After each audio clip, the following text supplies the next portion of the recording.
Each location with the correct description. Well, up here in A, this is the meandering stream itself. B over here, there's a little area that runs parallel to the stream, and this is called a Yazoo tributary.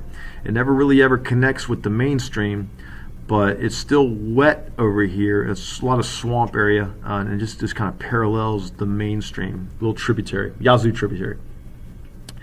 C and F, well, over here on the edges where this stream, as it meanders back and forth, it cuts laterally side to side, and it's eaten into this little ridge line over here, and these are called terraces, where we have these step patterns. So this is a stream terrace where that stream has cut back and forth and widened its floodplain as it's cut into the pre-existing land around it.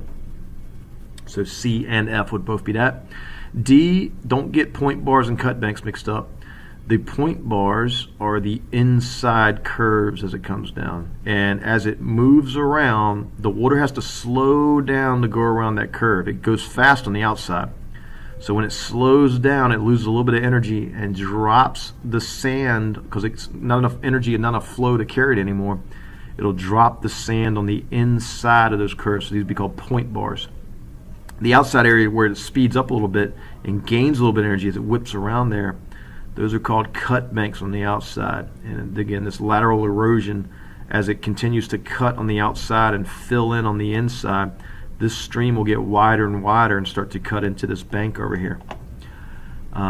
So D we've got, G we've got the cut banks. E and H, those are just the swamp area, back swamps.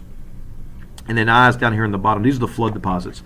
Whenever this stream overflows its banks, again, anytime the water leaves a channel, it loses energy.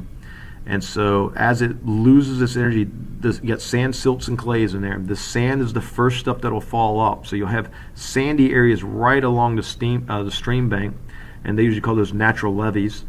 And then the silts and the clays and muds will get further out here because they're light enough where a slow-moving water over this floodplain will carry it out of the channel and a little bit further out.